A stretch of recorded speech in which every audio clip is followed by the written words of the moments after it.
The twin suns of Voron shone brightly over the crystal blue oceans, casting a soft glow across the floating cities of the Vorinians. The Vorinians were a peaceful species, small and elegant with smooth skin that shimmered under sunlight. Their lives revolved around harmony and learning. Technology had made their cities float effortlessly above the land, and their libraries held knowledge of stars far beyond their own system.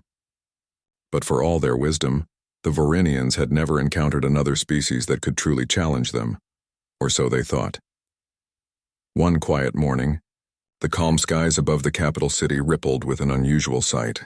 Massive shadows moved across the heavens, dark shapes that blocked the sunlight for brief moments. Citizens looked up in alarm. These were not the routine survey ships the Vorinians occasionally sent to the outer planets. These ships were enormous, angular, and unlike anything recorded in Vorinian history. The Council of Elders convened immediately. "Who comes to Voron unannounced?" asked Elder Terran, his voice trembling with unease. "Are they friends or are they a threat?" A young scientist named Leora stepped forward, her eyes wide with curiosity. "The signals from their ships? They are complex, intelligent, but very different from ours. We cannot guess their intentions from words alone. They may not even communicate as we do." The council debated for hours, sending emissaries into the skies to communicate. Holographic messages flickered in the air, calling the unknown visitors to respond. But the ships remained silent, hovering like giant statues above the capital. The Vorinians grew anxious. Whispers spread through the streets. What if they come to destroy us? Are we ready to fight? Then, as if the tension in the air had reached its peak, the first of the mysterious visitors emerged. From the shadow of one massive ship, a figure descended. The Vorinians gasped. Standing tall, heavily armored, with broad shoulders and confident movements, the being seemed to belong to no ordinary world. Its skin was tanned, muscles strong and defined, and it moved with a calm precision that suggested both intelligence and danger. The humans, these Deathworlders, had arrived. The Vorinians had seen records of their own explorers visiting dangerous planets, but nothing could prepare them for a species that thrived in worlds more deadly than their own. The humans did not rush. They did not shout. They simply observed the alien city with careful attention, as if calculating every possibility, every risk. A child ran to the edge of a floating platform and asked her mother, "Are they monsters?" "No, little one," her mother whispered, although even she felt a shiver of uncertainty. "But they are strong, stronger than we can imagine." One human stepped fully onto the land, his boots making a soft thud. The Vorinians held their breath. He looked around, scanning the city, the sky, and the people. Then slowly he raised a hand, not in aggression, but in acknowledgement. Elder Terran approached cautiously. "We welcome you," he said, voice steady despite the pounding of his heart. "We do not understand your presence, but we offer friendship." The human nodded. He did not speak at first. Then, in a deep, calm voice, he said a single phrase in the universal translator. "We mean no harm. We came because your world is in danger." The Vorinians looked at each other in surprise. Danger? From what? Their eyes turned to the sky. Could it be that these humans knew something they did not? For hours the humans walked through the city, examining its architecture, its waterways, and its floating gardens. They touched nothing unnecessarily, but their gaze was sharp, calculating. The Vorinians tried to show them their ways, their technology, even their culture. But the humans seemed to observe more than they spoke. At sunset, one of the humans finally addressed them again. "Your world is beautiful," he said, "but it will not remain safe for long. You are unprepared for what is coming." A wave of fear swept through the city. "What could threaten us?" Leora asked. The humans exchanged glances. They had come from a harsh world where survival was a daily battle. Their lives were forged in fire, cold, and storms. And now they stood on Voron, a world that had never known such danger, bringing with them a warning only they could understand. As night fell, the stars over Voron shone like diamonds, but the Vorinians could not sleep. They watched the humans, fascinated and fearful at the same time. These visitors were strange, powerful, and fearless. And somehow, deep inside, they knew that the arrival of the Deathworlders would change Voron forever. The morning after the humans arrived, the Vorinians awoke to a world that suddenly felt different. The sky was still blue, the ocean still calm, but an invisible tension lingered in the air. The humans moved through the city with quiet confidence, scanning buildings, parks, and floating platforms. Every movement seemed purposeful, as if they were measuring the city itself, not just its size, but its strength. Leora followed them cautiously. She was fascinated by these beings. The humans seemed so ordinary at first, just tall, strong creatures. But there was something in their presence that made even the bravest Varinians pause. They moved with alertness, their eyes constantly scanning for danger. It was a strange sight for a species that had never faced real threats from nature or enemies. Suddenly, a loud alarm echoed across the city. A storm had formed in the northern mountains, stronger and faster than any the Varinians had ever seen. Wind whipped across the floating platforms, rain poured in sheets, and lightning struck the crystal towers of the city. Citizens ran for shelter, terrified of the sudden disaster. The humans did not panic. Instead, they sprinted toward the danger, boots hitting the wet surfaces with perfect balance. Leora watched in amazement as one human leaped across a broken bridge, grabbing a rope and swinging to safety before helping a Varinian child stuck on the edge.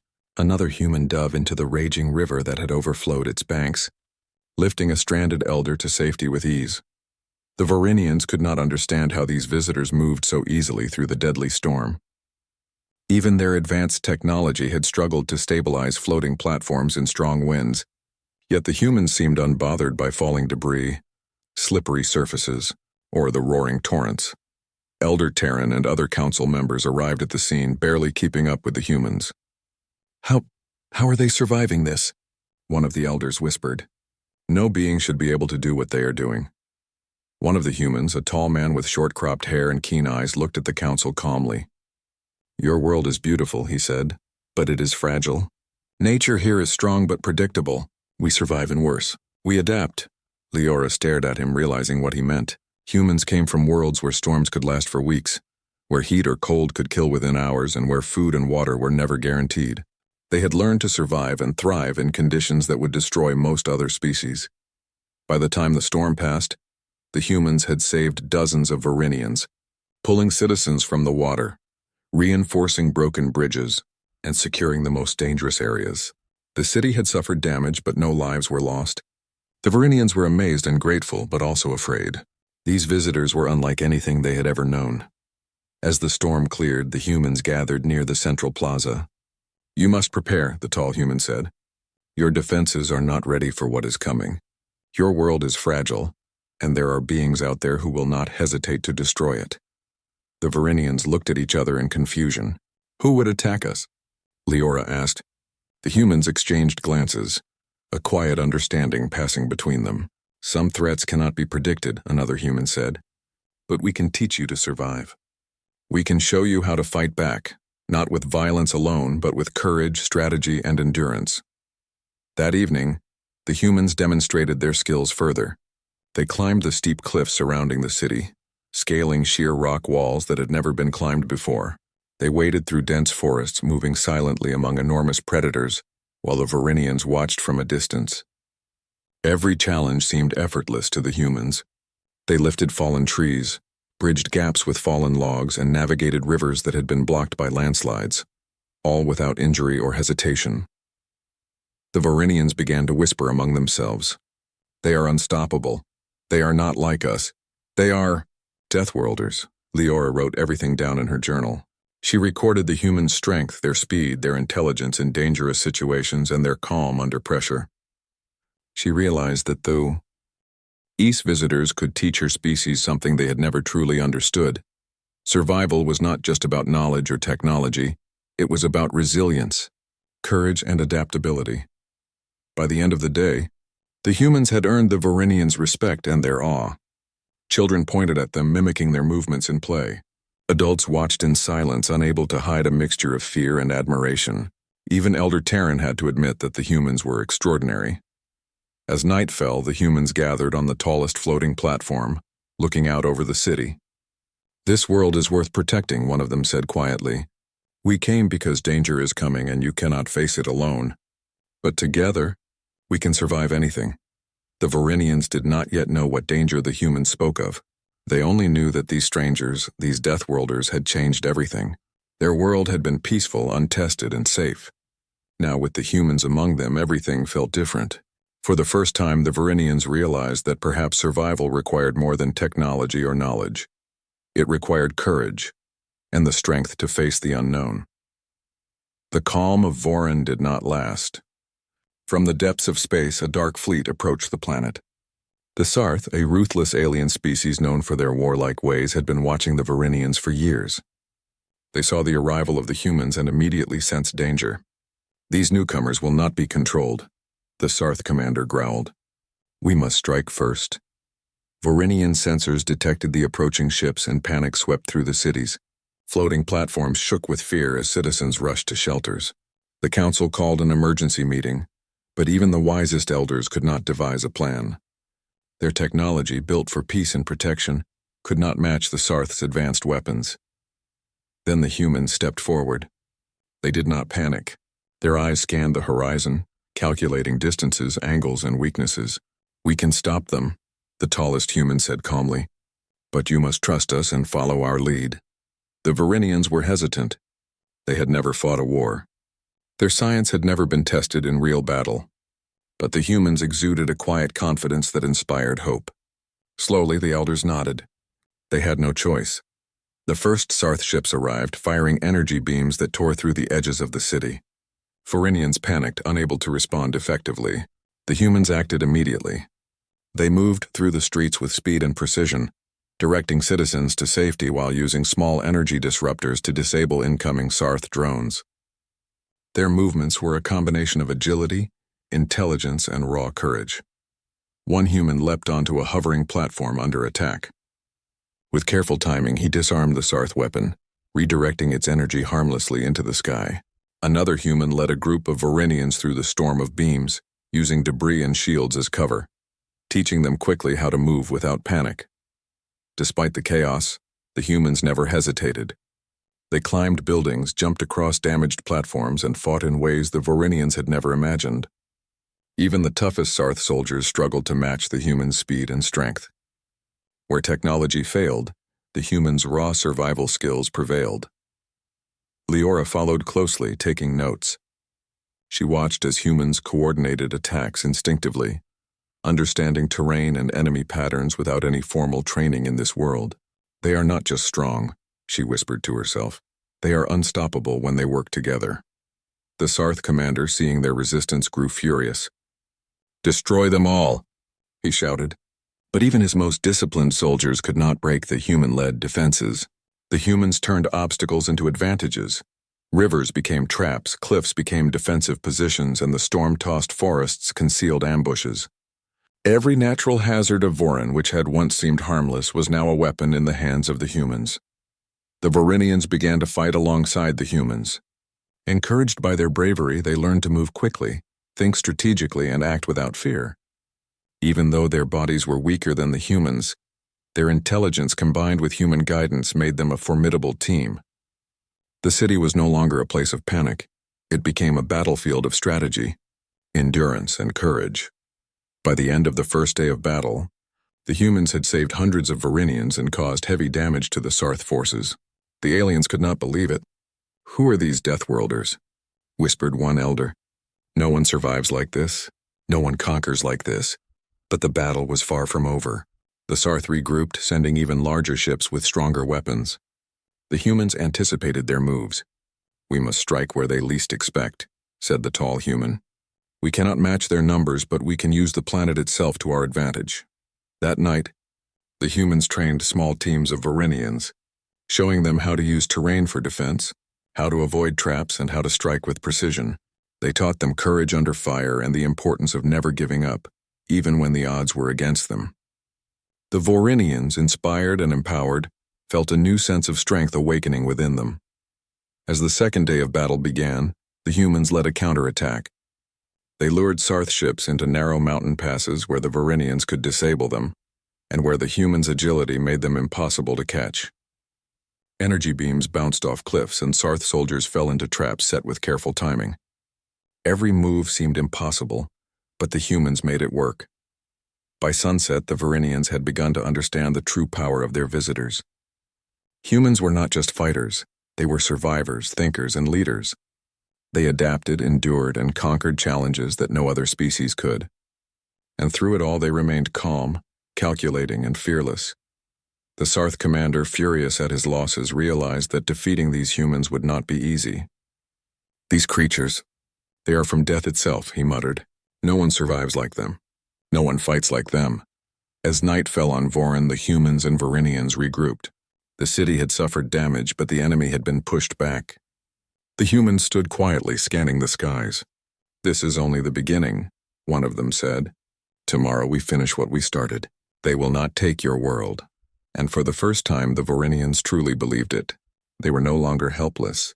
With the Deathworlders beside them, they had a chance not just to survive, but to fight back. The battle had raged for days, and Vorin bore the scars of war. Buildings were damaged, bridges had collapsed, and fires burned in some districts. But the humans moved through the city like calm storms, organizing defenses, rescuing trapped Varinians, and preparing for what was coming next. "This is not enough," said the tall human, his eyes scanning the skies. "The Sarth are organized.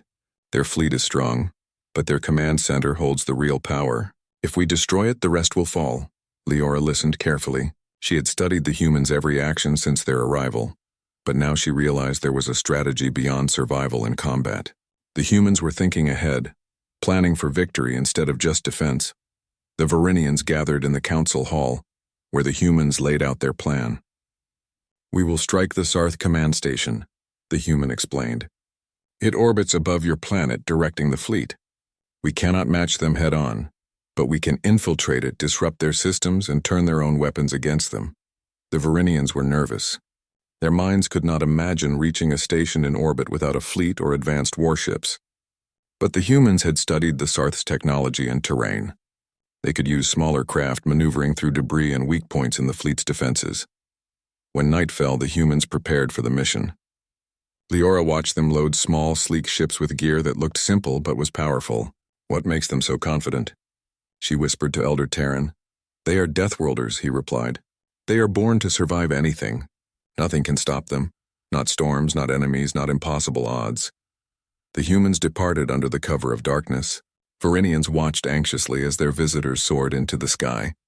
Hours later, their small fleet reached the orbiting command station. It was massive, covered in Sarth weapons, shields, and energy barriers.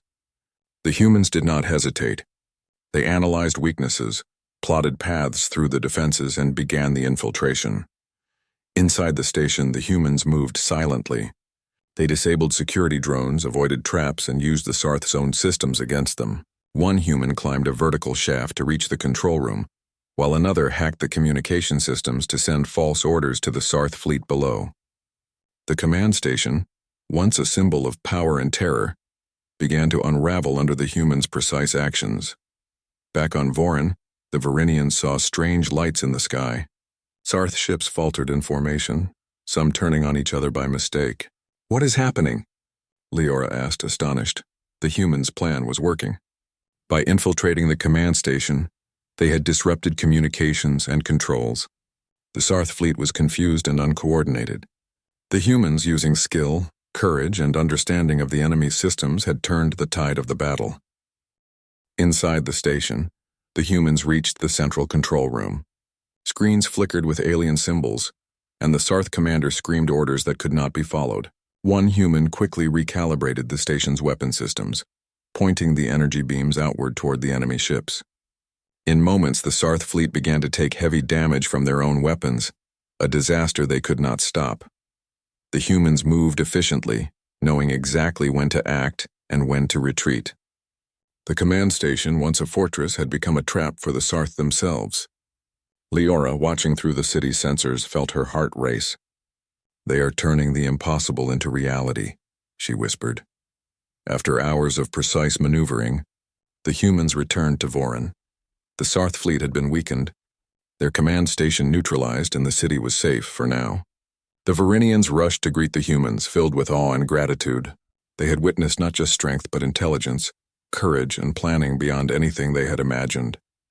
The tall human looked at the Varinians, his face calm but serious. "This battle is not over," he said. "The Sarth will regroup, but now you understand what is possible. You can fight, survive, and win if you trust in your courage and in each other." Elder Terran nodded, feeling a new sense of hope. "We have learned much from you," he said. "You are not only our protectors, you are our teachers." The Varinians began to rebuild, inspired by the humans' example. They repaired bridges, strengthened defenses, and trained under the Deathworlders' guidance. For the first time, they felt truly capable of protecting their world. That night, as the twin suns set and stars appeared in the sky, the humans stood on a hill overlooking the city. Leora joined them, notebook in hand, filled with observations and sketches. She realized that the humans' strength was not only in their bodies, but in their minds and hearts. They were a force that could survive anywhere, overcome any challenge, and inspire others to do the same. And deep in space, the remaining Sarth fleet regrouped, wary and cautious now. They had learned a new truth. Defeating the Deathworlders would not be easy, and underestimating them could cost everything. Vorin was safe for the moment. But everyone knew the final confrontation was yet to come, and that when it happened, the humans would lead, and the Varinians would follow, ready to defend their world with courage and determination. The Varinian cities glimmered under the twin suns, but the calm was only temporary. From the darkness of space, the Sarth fleet returned, larger and more determined than before. They had learned from their earlier defeat, but so had the humans. The Deathworlders had studied the enemy, prepared traps, and trained the Varinians to stand strong. "This is it," said the tall human, his eyes scanning the horizon. "We finish this now. We protect this world, not just for you, but for everyone who calls it home." The Varinians stood beside him, their fear replaced with courage. For the first time, they did not feel helpless. They had learned from the humans how to survive, how to fight, and how to adapt. Together, they were no longer a peaceful species at risk. They were a force to be reckoned with. The battle began as the Sarth fleet entered orbit. Energy beams lit the sky and explosions shook floating platforms. The humans led the charge, coordinating attacks with precision. They moved through the city, directing citizens to safe areas while taking calculated risks to disable the enemy. The Varinians, following their lead, acted boldly, using terrain and technology in ways they had never imagined. One human leapt from a floating bridge onto a Sarth warship, disabling its engines and causing it to drift helplessly into another enemy vessel. Another climbed a cliffside tower and fired precise energy bolts at the approaching drones, stopping dozens before they could reach the city. Every move was a combination of skill, courage, and strategy. The Varinians, inspired by the humans, began to fight with growing confidence. They learned quickly, using shields, traps, and clever maneuvers to protect their homes. No longer terrified by the Sarth, they moved like a coordinated team, each action guided by the lessons the humans had taught them. High above, the humans spotted the Sarth command ships. "We need to end this," said one. "Take their leaders out and the rest will surrender or flee." Using small, agile ships, they infiltrated the command vessels once again. This time it was faster, more efficient. Systems were disabled, shields collapsed, and weapons turned inward on the fleet. The Sarth forces, caught by surprise, began to fall apart. Below, the city watched as the tide of battle shifted. Explosions lit the sky, but it was clear who held the advantage. The Deathworlders were unstoppable, fearless, and brilliant. And the Varinians, fighting with newfound courage, were no longer helpless. They struck with precision, defended with determination, and inspired hope in one another. Hours later, the last Sarth ships fled into space, their fleet broken and defeated. Silence fell over the battlefield, broken only by cheers and cries of relief from the Varinians. The city, though damaged, had survived, and the humans, their work done, stood quietly among the people they had protected. Elder Terran approached them, tears in his eyes. "You have done what we could not even dream of," he said. "You saved our world. You taught us courage, strength, and wisdom. You are more than allies, you are heroes." The humans nodded humbly. "We did what had to be done," said the tall human. "Your world is beautiful, and you have the potential to defend it. Remember what we taught you? You can survive anything if you work together, stay brave, and never give up." Children ran to the humans, imitating their movements and laughing. Adults watched in admiration, some still in disbelief at what they had witnessed. The Varinians now understood why these strangers were called Deathworlders. They were survivors of impossible worlds, fearless in the face of danger and brilliant in both mind and body. As night fell and the twin suns disappeared behind the horizon, The humans prepared to depart. Leora stood with them, notebook in hand, filled with observations and sketches. She realized that these visitors had changed her world forever. They had taught a peaceful species how to survive, how to fight, and how to stand tall against overwhelming odds. The humans boarded their ships, ready to leave Vorin, but the Vorinians would never forget them. The story of the Deathworlders would be told for generations. Children would grow up knowing their courage, scientists would study their strategies, and leaders would remember the lessons of survival and resilience. Before leaving, the tall human looked back at the city one last time. "Your world is strong," he said softly. "Protect it, cherish it, and never forget what you are capable of. There is more out there in the universe, but if you stay united, nothing can stop you." And with that, the ships vanished into the stars, leaving behind a world forever changed. The Vorinians cheered, rebuilt, and trained, carrying with them the courage, strength, and wisdom of the Deathworlders.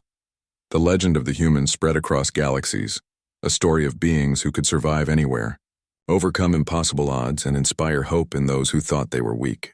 The Deathworlders had come, and Vorin would never be the same again.